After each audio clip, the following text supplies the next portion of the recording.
Hey, it's Billy here with the Should We Go Outside YouTube channel. Today, I'm taking you along for Arizona's hardest elk hunt. It's 4.6 million acres of land and just 50 elk. Plus, we have a full weekend outdoors. This is my 10th day this year looking for these elk. We're going to do some shed hunting, eat some good food, and I'll show you the story of how I got my first buck by sniping my buddy's target buck opening day archery back in September. And I'm bringing you guys along for the ride. Another day, another dollar.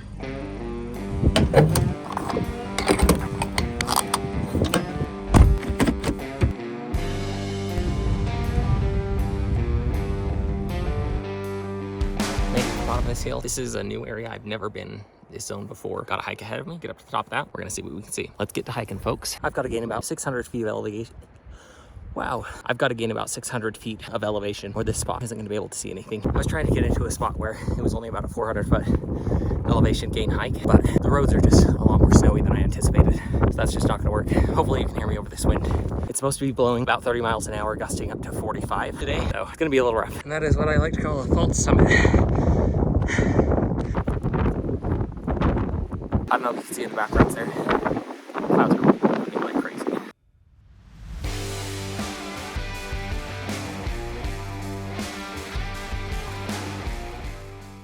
What you're overlooking there, guys, is the Grand Canyon. If I kept driving another 3 or 4 miles, I would drive off the edge. We're that close. I actually was headed that way this morning. I wanted to show you, but the road got a little bit too snowy. Hadn't been cut in yet. It's just not something I want to risk. Gabriel's already had to save me once out here, so gonna try not to do that again.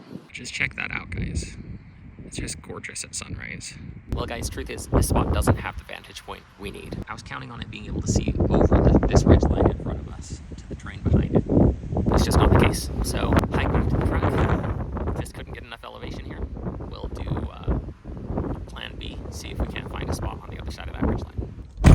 Answer your question, no, I haven't fixed the bumper on the truck yet. Got things to do. Got impossible elk to find, guys. What can I say? Really though, we're gonna head down another half mile, a little further south, try and get up on top of this ridge and see what we can see out here. I expect the animals are gonna be mostly bedded in this wind, and they should be bedded on west-facing slopes. So I've got to move west so I can look back that way. All jokes aside, guys, I've driven 70 miles today. I am in the middle of absolutely nowhere. I'm nervous to get stuck out here. I make the joke that Gabriel's not gonna save me this time, but nobody is. There were no campsites on the way here. It's unlikely anybody's gonna be in this area for a while. So I'm gonna try and play it a little extra cautious this time. Try and learn my lessons.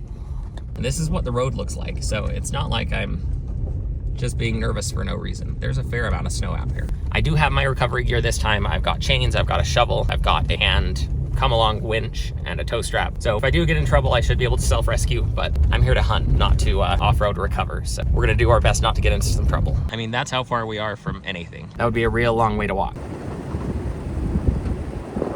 Road's clearing up nice, so should have no problems. Knock on wood. Enough messing around, let's get to hunting. Man, this is a hard area to get glassing spots from. I'm gonna hike out here for a bit, see if I can get a ledge where we can see off into the area that I wanna be looking into today. Can you hear that wind, guys? It's just blowing like crazy out here. Well, this ridge line's a strikeout. There's just way too much oak brush all the way down the hillside. At no point did I really have any sort of vantage. Well, here's something I don't see often.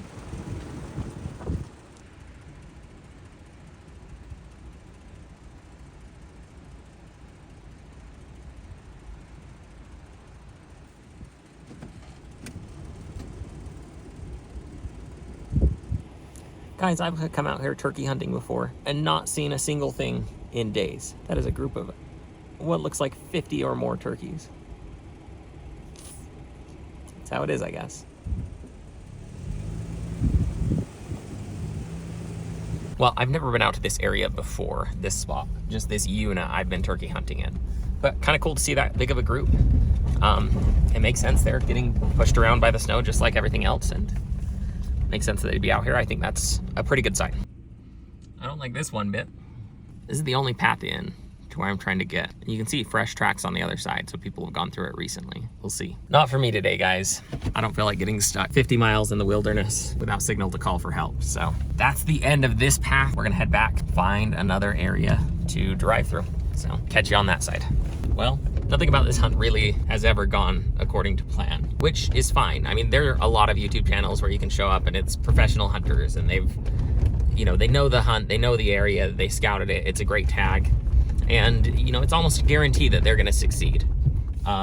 This isn't one of those hunts, and I'm not one of those hunters. I've only been doing this for about 2 years. I've only ever killed one animal, and it was a deer with my bow, and it was mostly luck. There was some hard work. I had some awesome guys helping me, but it was really lucky that I was the one that got the animal. But I'm bringing you guys along, you know, just about every week on a Friday. I'm coming out here and rolling the dice, seeing what we can find, taking the chance, learning the area. I enjoy the adventure and the exploration and the learning a place that, you know, otherwise I'd never drive out here to this part of the Grand Canyon. The North Rim right now is shut down. You can't access it. There aren't a lot of places like this that are this isolated and beautiful. And to be out here and have a reason to come out here and watch the sunrise and get outside, to me, is what it's all about. But, you know, this really isn't one of those hunts where, you know, you can go find another video where someone in 20 minutes takes you through the whole hunt and they shoot an animal and it's a monster. To me, I'm more about the process and really being honest about what it takes to go about trying to make this happen. And if it doesn't happen, it doesn't happen. And I'm okay with that. And I'm okay with that because I enjoy the process. I enjoy the work and the getting outside and the exercise. And I just hope, you know, me coming out here and doing this, and as often as I can get Brendan out here to do it, you know, inspires other people to do the same. Truck's making a weird sound. I'm gonna check it out.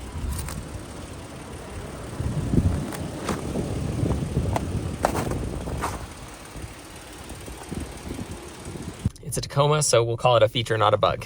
One of the struggles I have when I get out here is, I mean, you're alone and you feel, I don't know, you know, you feel like you should be at work. You feel like you should be at home working on a project or at home spending time with the family. And I love to bring the kids out when I can. Fridays they have school in the morning, and so it's, you know, every so often I'll pull them out for that, but it's a struggle for me because I can seldom get out here, just relax and feel like I'm having fun and I'm doing what I should be doing. The videoing actually has helped me with that a bit. The videoing gives me kind of a project to work on while I'm here.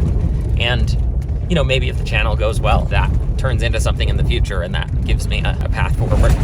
But it's helped me feel, I don't know, a little bit more justified in coming out, spending the time. Well, at least I'm not the only one out here. That helps me feel a little better. I don't know if you guys get that though. I just have a hard time leaving work at work. I have a hard time just sitting around doing nothing without feeling guilty that I should be doing something else. Every so often when I am out here, I do feel like I can really break away, and maybe the hunting is me keeping my hands busy. But I like it better than, you know, sitting in the office. It's hard not to get depressed when you just sit behind a computer screen all day, talk to people over video calls, and never see the sunlight. So I don't know, I'm surprised to see other vehicles out here. I've had about 17,000 people watch one of these videos about this hunt. So, you know, it's possible there are a few people that I'm nudging into coming out here and giving it a shot, but I hope you guys aren't misinterpreting any of this as a good idea or a hopeful hunt, because don't let my unrealistic optimism inspire you to come out here and waste your time as well. But if you do come out here, I hope you get an elk, guys. I really would like to see someone succeed on this. I had one guy in the comments say that he's been out here hunting the Kaibab since 1972. He's only seen elk one time, and he used to tell the people he guided that they have a better chance of getting hit by a meteor than finding an elk out here. So not to bother with the tag. But what I say to that is, so you're saying there's a chance. I found a ridge line here.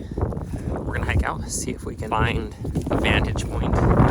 There's a zone out here that's just no roads, a bunch of canyons, 0 roads. And if I was an elk, that's where I would be. So we're gonna see what we can find for a vantage point. It looks like a pretty flat ridge line that starts dropping off pretty steep. So I'm hoping we'll have one ahead. If it's like the last one, it'll just be a bunch of this that slowly slopes down and you never get a view of anything. See this stuff, guys? It's just the bane of my existence out here. It's just tall enough. There's not a lot you can do. To glass over it. It's thick and hard to get through. And as the hill slopes down, you're just constantly in it. It's hard to find a spot that actually see off of these ridges. Makes me wish I brought a ladder out here. Get up 12 feet, stand on that, look over the countryside. Big brain ideas, guys. This is what I was hoping to find out here. It's not elk yet. See this clearing? Right as it slopes off down into this canyon. And there's a road for a mile in any direction here. I'm excited. We're gonna get some glassing done. This canyon is awesome, but it is pure trouble. Do you know how much trouble I'd be in if I shot an elk down here? Man, that would be a nightmare to hike out, but I'd do it. One of the things with this area, guys, is I'm going to be at the spot where the wind is blowing in my face so I can see up the canyons to where they'll have protection from the wind. So kind of getting badgered up here. Tell me that rock doesn't look like a face. I dare you. That's a cool canyon. I like the spot, but it doesn't seem to be carrying any elk that I'm interested in, which is any elk at all. Or I'm just here too late in the day, they're bedded down and you're not seeing them. Either way, today's just a half hunt for me. Tomorrow, I have a friend named Sheldon. Now, you haven't met Sheldon before, but he is super nice guy. I shot his buck last September, and maybe I'll show you a little bit more about it, but absolutely robbed him of his target buck on opening day archery in Utah. And it's the first animal I've ever shot at all, not just with a bow, but at all. Him and his brother Walter were nice enough to take me out, show me around. They were gonna help me out. But he had this target buck located, and we were gonna try that opening morning before we went out to help me get an animal. And I was happy with like a one-horn spike. I would take anything. And instead I shot his awesome 2x3, just beautiful deer while he was making a stalk on it. So I'll tell you a little bit more about that tomorrow. Sheldon's coming down to go shed hunting with. After seeing some of the deer we've been finding and just having some of the intel that I've been getting coming out here, he wanted to come out. I'm excited to hang out for the day, see what we can locate, see if we can't find that monster mule deer's shed antlers. If not, just hike around. It's gonna be windy like today, but still beautiful, not too cold. Should be great for shed hunting. Well, this doesn't happen very often, but that noise went away. So it looks like ignoring the problem fixed it. Good news for me. That's your pro mechanic tip for the day. You don't know what the problem is, you don't know how to fix the problem, ignore it. I might have forgotten to pack water today. Well, we clocked almost exactly 50 miles of dirt road today, getting out to that area. It's isolated as can be. I didn't see a ton of deer signs, saw a couple cows. The roads are in pretty bad condition, so I don't know that I'd go back out there, at least not that far. Maybe cut about 10 miles off of what I did and be able to still glass some of the same zone. I don't know, not having seen any sign, it's hard to say. What are we doing? I don't want to talk about it. I said I don't want to talk about it. Fine. So if you remember the last time I was up in this area, I forgot the adapter. So my spotting scope images were all bumpy and bad, and it was not a great video. Well, I was checking the footage. That's the last time I remember seeing my big leather mittens, and they're pretty nice to have. So we're making a hike. Stop. Yeah, everyone makes mistakes sometimes, guys. Well, this is awkward. I found the gloves. Not one, not two, 3 gloves. I think I'll just sit here and glass for a minute, think about what I've done. Can't say I wanted to admit to this one, guys. What's the line in Dumb and Dumber? Something about, I forgot that you've never made a mistake. So I looked it up. The buffalo hunt doesn't start until the end of March. And I've never heard of buffalo being out on that side. If they are there, they're on the House Rock Valley side. So I see another camp out here right now. I saw the truck earlier, and then last week we saw some people not really sure what they're doing out here. I just have a hard time imagining they're as crazy as I am. Milo, what are we doing out here today? We're trying to find deer antlers? Yeah. Oh my goodness, like, we just found this deer and it's just all like gone in. I can touch the hoof, but we don't know if it had a disease or a hunter came and just got permission and took its head. We don't know. This is the hip bone. Oh my goodness, that's bloody right there, bro. And there's fur on it too, which I think is pretty cool. Brendan refuses to chew on the deer poop to tell me how fresh it is. Why? Why do I need to chew on deer poop? How else are you gonna know if it's fresh? I thought you were a good hunter and you could taste it. I need you to learn. Well, I'm not doing it. I don't care. Milo, do you want to chew on the deer poop to see how fresh it is? No. Why not? I don't know. Making a little breakfast and some lunch for our shed hunt later today with a surprise.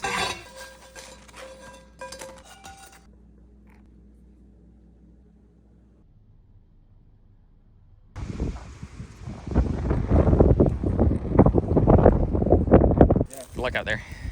If you find something, film it. All right, we just split up. I'm headed up to the spot where I found that 3-point antler from one of the earlier episodes. I'm gonna look for its matching pair now that all the snow is melted. You know when you meet your cousins and they're taller and more athletic and better looking than you. Being stars of high school football team, went completely undefeated for 3 years in a row when they were both on the team. You know, those kind of cousins.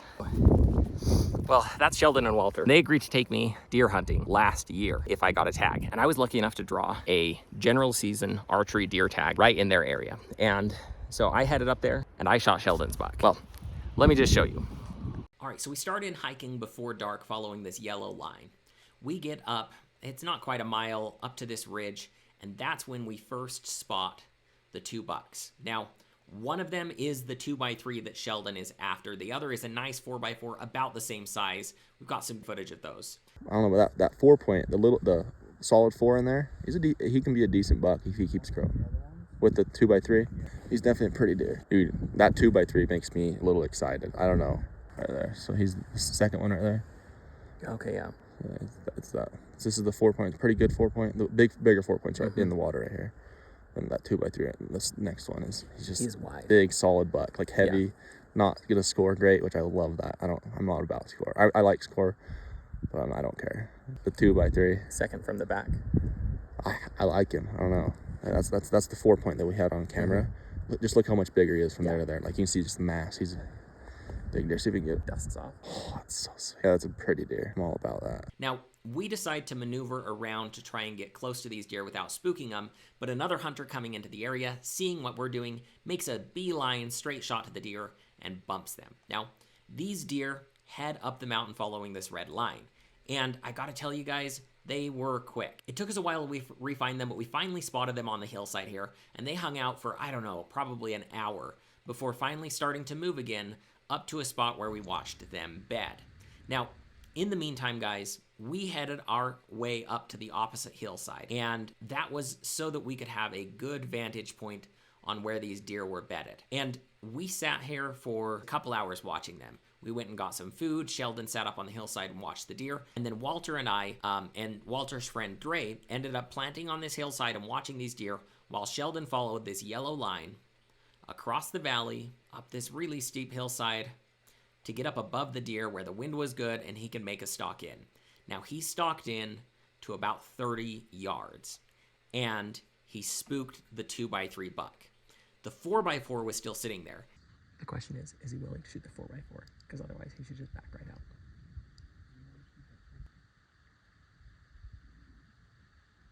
Then I'd go back up the hill. Otherwise, like, what's his chance on the 2x3, right? And we asked him if he wanted to take a shot at the 4x4, and he didn't. He wanted that 2x3 deer. So we watched the 2x3 run down the mountain, and it bedded down maybe 200 yards down the hillside. It was spooked, but it wasn't that scared. Now, the 4x4 got a little spooked and headed down the hill and followed this red line. Now, at that point, Dre told me, Billy, you should hurry down, try and cut that deer off, and try and get a shot. So I did that, and that's me following this ridge line on the blue line, side hilling, and I was parallel with this deer for a while, but it got out in front of me, headed down this valley, and I lost it. Now, at that point, Walter let me know Sheldon was making another stalk on that deer about 200 yards down the hill. Now, I'd intercepted the path that the previous deer was on, and so I was walking back on that path when Walter told me that Sheldon had bumped that 2x3 deer. I was on the path that the 4x4 had taken, and the 2x3 followed the exact same path.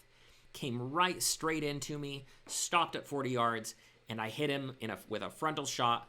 He went down just a couple hundred yards down the hillside in the meadow, which was my very first animal harvest of any kind. Now, I just want to emphasize, Sheldon did not want to shoot the 4x4 deer. I was planning on letting Sheldon take the shot. We were there so that he could harvest this buck, but we'd all agreed that if one of us got the shot, we'd take it, and it presented a perfect 40-yard shot, which is exactly, the range that I practiced all summer in my backyard, and was feeling super comfortable. Great shot, buried the arrow all the way up to the feathers, and it really didn't go far, and as you can see from the footage, great blood trail, super easy track.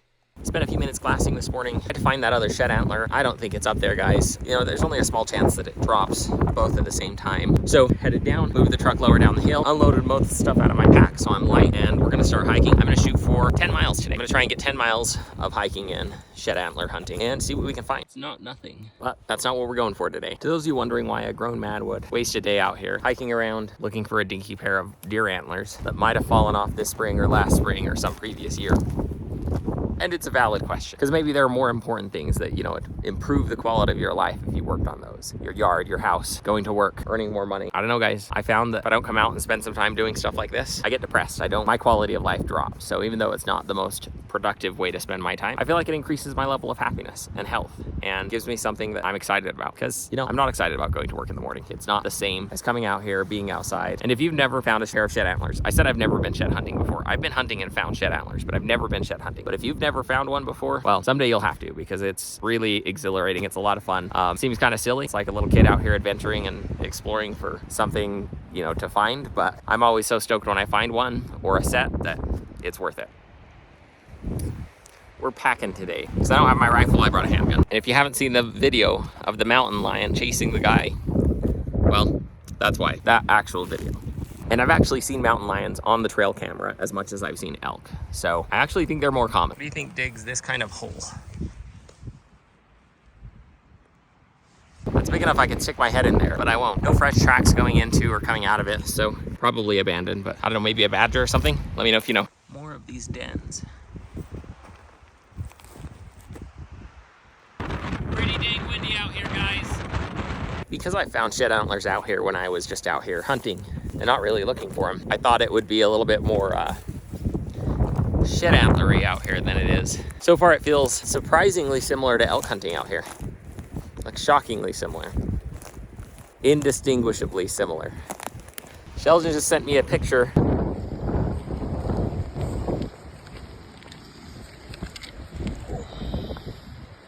So I'm out here with Billy, shed hunting. Walked up on the first horn after about five miles.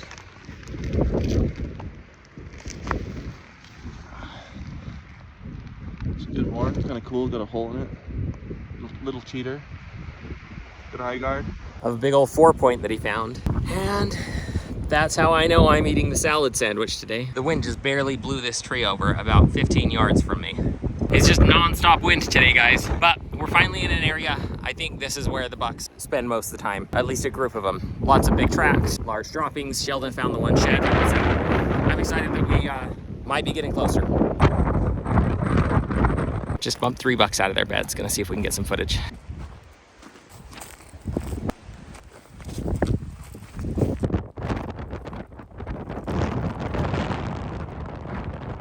Okay, so here's the dilemma. We bumped those 3 bucks. I don't know if you've been able to hear anything I've been saying on the video so far, just because of how windy it is out there, but we bumped those 3 bucks and all 3 of them had all of their antlers still, which first off, this time of year, we do want to be careful. We don't want to be bumping bucks out of or any deer out of their beds when they're in their winter habitat. That's when they're the most likely to be exposed. By exposed, I mean at risk, meaning they're trying to preserve energy. They're trying to get through the winter. Once springtime comes, there's more food, there's more options. They're doing better. We don't want to be putting a lot of pressure on them. So bumping them wasn't good. But on top of that, the fact that all 3 still had all of their antlers means there's a reasonable chance that a fair amount of the deer will. And so we might be too early to the game. So we're going to head over to the Paunsaugunt. It's over the border into Utah near Kanab, and see what we can find there. It's got a huge population of deer. The downside is it's a very popular shed hunting spot. And so that can mean that this area is already going to have had, you know, quite a few people go through it. And, you know, truthfully, we're only about 20 miles north, going to the Paunsaugunt. So from a climate perspective, it's similar. It'll be interesting to see if the deer at the Paunsaugunt are in the same boat as the Kaibab, still having their antlers. Check this out. You ever seen an antler like that? That's Sheldon's antler. All right, so turns out Brendan wasn't very hungry because he didn't want to eat the salad sandwich after all, which, you know, is what it is, I guess.